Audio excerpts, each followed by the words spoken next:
The hardest part of inconsistency isn't the habit you missed. It's the moment you stop believing yourself. When you say you'll start tomorrow, and a quiet part of you simply doesn't buy it anymore. We think we need more discipline, but you don't need to be harder on yourself. You need to become someone you can trust. And that starts with a shift so small, you might miss it. Hello, and welcome to Uplifted Living, the podcast for living uplifted. I'm Nick Gilbert, and I'm really glad you're here. This is a space for thoughtful conversations about growth, clarity, and living with intention, without the pressure to perform or become someone you're not. Let's begin. Most people think inconsistency is a willpower problem. They look at their unfinished to-do list and think, if I just pushed harder, if I just had more grit, I would have done it. But there's a deeper cost to breaking promises that no one talks about. Every time you don't do what you said you would do, something quietly breaks. Not your streak, not your progress, your self-trust. Think of it like a reputation. If you had a friend who promised to pick you up at the airport, but they showed up 3 hours late or not at all, 3 times in a row, the 4th time they promise, you don't feel relief. You feel anxiety. You hesitate. You make a backup plan. That is exactly what is happening inside your own head. When self-trust erodes, your motivation doesn't disappear loudly. It hesitates. You start delaying commitments. You lower your expectations. You tell yourself you're just being realistic or waiting for the right time. But really, you're protecting yourself from disappointment of letting yourself down again. Today, we're going to fix that relationship. We're going to look at how to rebuild that reputation with yourself, not through grand gestures, but through a gentle reset. You might recognize this specific cycle. It's Tuesday night. You feel a burst of energy. You decide that tomorrow is the day. You write it down. Wake up at 5:30 a.m., meditate for 20 minutes, run 3 miles, no sugar.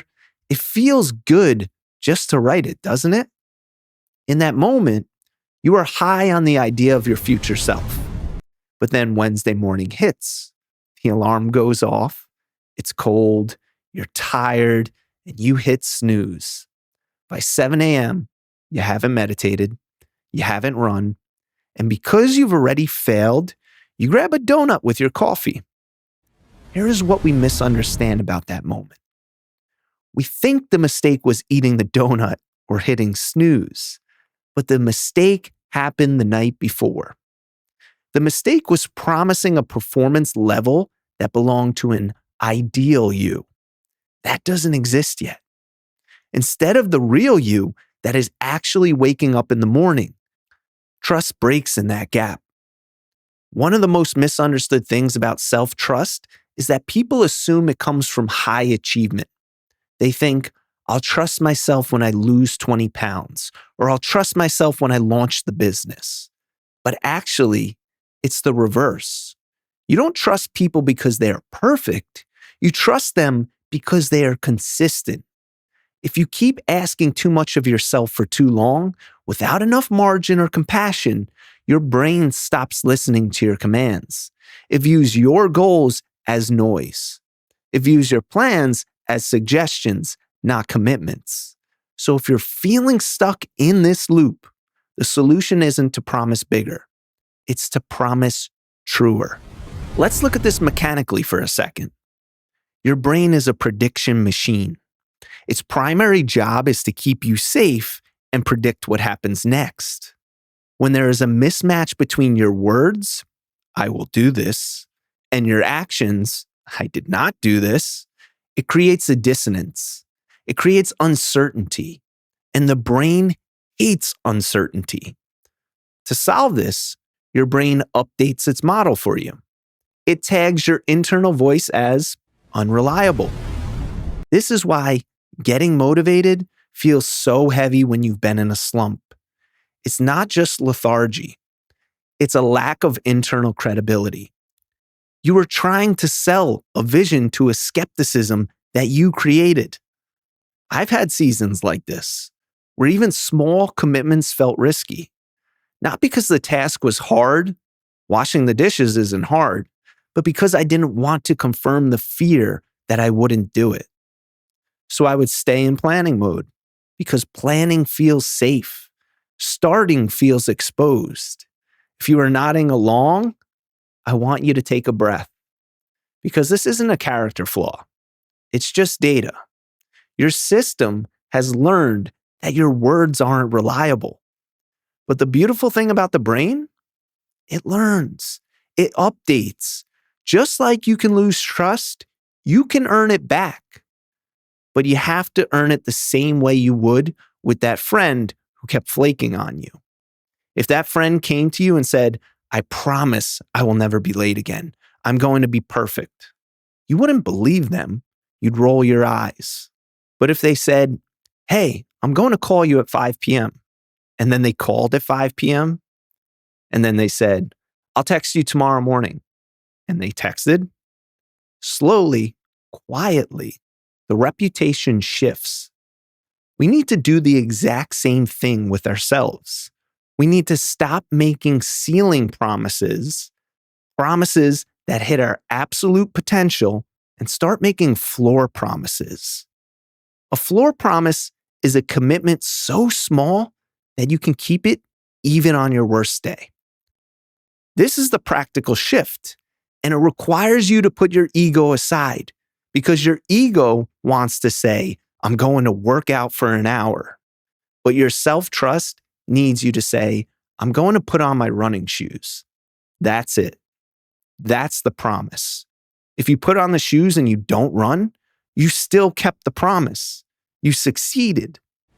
Here is a question that changed how I make commitments. I want you to write this down, or at least ask it to yourself right now.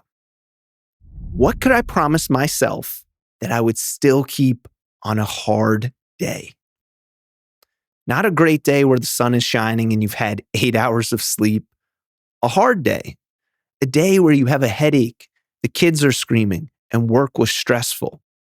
What can you stick to then? Maybe it's 1 glass of water before coffee. Maybe it's reading 1 page. Maybe it's taking 3 deep breaths before opening your email.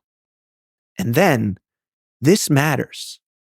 Treat that tiny promise as non-negotiable. Not because it's impressive. It's not. Nobody's going to give you an award for reading 1 page. But do it because it's honest. When you keep that small promise, acknowledge it. You don't need a parade, just a quiet nod of respect. I said I would do this, and I did. You are retraining your nervous system. You are teaching your brain, when I speak, things happen. This is how you fix the signal. You clear the noise of broken big promises and replace it with clear signal of small, kept ones. If this is hitting close to home, take a second to like the video. It helps this message reach other people who are tired of fighting themselves. Over time, something changes. And it's not just about productivity. You stop asking, can I stick with this? And you start knowing, I do what I say because I choose promises I can keep. That identity is calming. It removes the inner negotiation. You know that feeling when you're debating with yourself, should I do it? Do I have to? Maybe I'll skip it. That negotiation takes so much energy, it's exhausting. When you have self-trust, the negotiation goes quiet. You simply move. A gentle reset doesn't mean giving up on growth. It means changing the way you grow. You grow from a place of safety rather than a place of panic. You are no longer trying to bully yourself into a better life. You are partnering with yourself to build it. Becoming someone you can trust doesn't require perfection. It requires honesty, smaller promises kept consistently. And over time, trust returns. Not because you forced it, but because You earned it. That shift alone can change everything. Next week, we're going to talk about what happens after trust is built, how to turn that into confidence. I'll see you then. If this episode resonated with you, consider following or subscribing to the show and sharing it with someone who's learning to rebuild trust with themselves. Also, be sure to follow the Instagram page at Uplifted Living Podcast. I'll leave the link in the description below. Till next time, keep learning, keep growing, and continue to uplift both yourself and those around you. Thank you for listening.